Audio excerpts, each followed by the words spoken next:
दिल्ली सरकार के समाज कल्याण मंत्री राजेंद्र पाल गौतम ने कहा कि चालाक लोगों ने समाज को जाति वर्ग में बांटा हुआ है।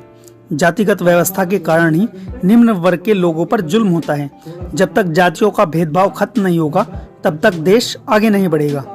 वे अखिल भारतीय अनुसूचित जाति युवजन समाज के 42वें स्थापना दिवस समारोह व राष्ट्रीय प्रतिनिधि सम्मेलन को संबोधित कर रहे थे। कार्यक्रम में दिल्ली विधानसभा के अध्यक्ष रामनिवास गोयल मुख्य अतिथि के रूप में शामिल हुए। संगठन के राष्ट्रीय अध्यक्ष ज्ञानचंद जिनवाल ने कहा कि बाबा साहब के संविधान की वजह से ही हमारे समाज के लोग आगे बढ़ रहे हैं और वर्तमान में राजेंद्र पाल गौतम उनके आदर्शों पर चलते हुए लोगों के लिए पथ प्रदर्शक बने हुए हैं। बल्कि जिताया भी, दोनों चीजें, चुनाव लड़ाया बल्कि जिताया। और मैं ये कह सकता हूँ कि जहां जहां जिस जगह पर हमारे साथ समाज के साथ अन्याय होगा, जहां हमारे हितों के खिलाफ कोई खड़ा होगा, तो मैं समझता हूं कि गौतम जी कभी उस अन्याय को बर्दाश्त नहीं करेंगे। हम लोगों के साथ हमेशा न्याय में खड़े रहेंगे, जैसा मैं मानता हूं।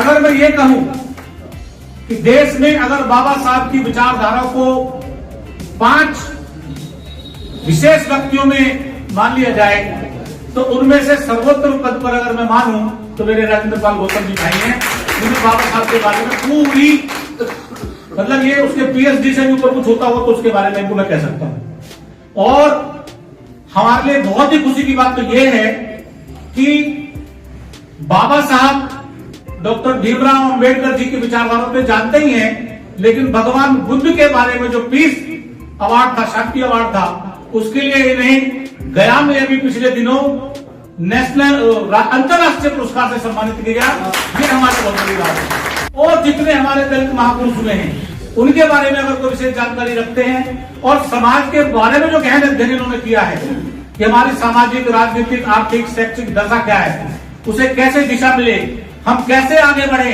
इस मामले में अगर कोई विशेषज्ञ है देश में तो राजेंद्र पाल गौतम जी हैं। मैं इनका आभार व्यक्त करता हूं कि अपने बिजी शेड्यूल में से कुछ समय निकाल के हमारे बीच में आए हैं। मैं आप लोगों के बीच में, क्योंकि आप 10 बजे से बैठे थे सर, और 50% से ज्यादा लोग ट्रेनों की वजह से जा चुके हैं।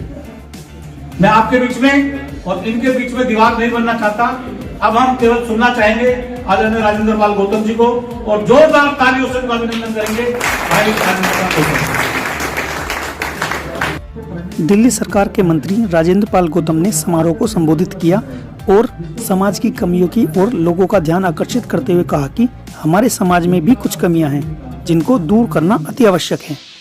गति बिना नीति गई, नीति बिना गति गई, गति के बिना धन गया और धन के अभाव में हम सब लोग गरीब और दीनहीन हो गए, जिसकी वजह से हम गुलाम हो गए। तो हमारे बंदे हजारों साल तक हमारे गुलामी में बने रहने का कारण यही है, क्योंकि पूरी दुनिया में इतने लंबे समय तक कोई कौम गुलाम नहीं रही जितने लंबे समय तक हमारे लोग गुलाम रहे। तो वो न्याय कैसे मिलेगा? और अगर न्याय चाहिए तो इस पर चिंतन जरूर करना चाहिए कि हमारे लोगों के साथ अन्याय क्यों है। पूरी दुनिया में जातियां नहीं है, अमेरिका में जातियां नहीं है, इंग्लैंड में जाति नहीं है, फ्रांस में जाति नहीं है, जर्मनी में जाति नहीं है, रसिया में जाति नहीं है, चाइना में जाति नहीं है, कोरिया में जाति नहीं है, ऑस्ट्रेलिया में नहीं है, न्यूजीलैंड में नहीं है, तमाम दुनिया में आप देख लो, कहीं पे भी जातियां नहीं है।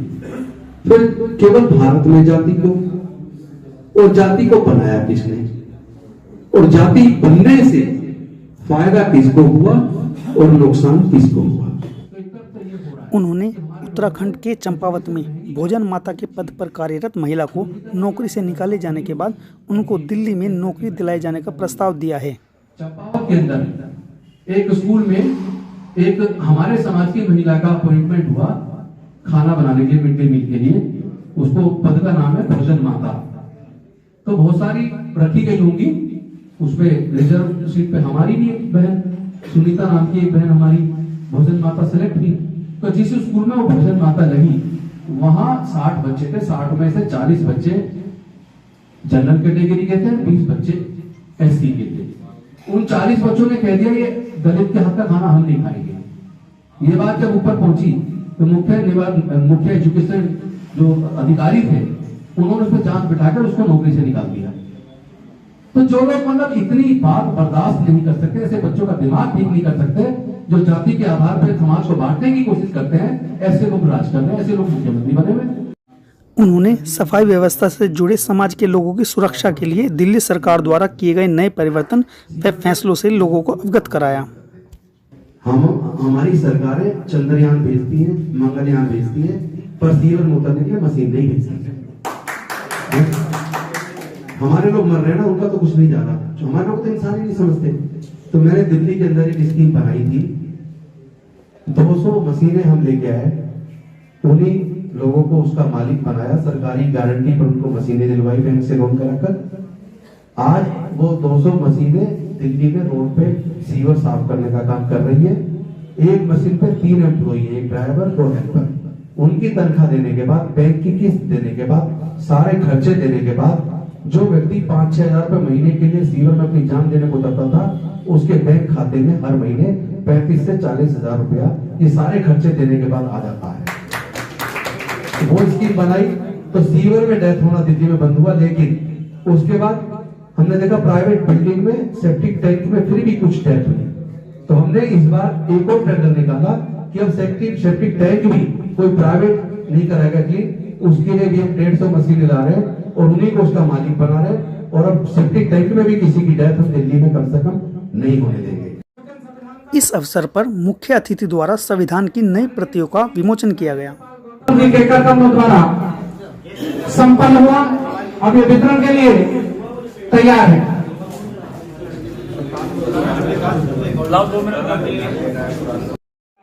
कार्यक्रम की अध्यक्षता निगम पार्षद और संगठन की दिल्ली प्रदेश के अध्यक्ष मोहिनी जीनवाल ने की। सम्मेलन में देश के सभी प्रदेशों के अध्यक्ष, जिलाध्यक्ष और प्रतिनिधियों ने भाग लिया।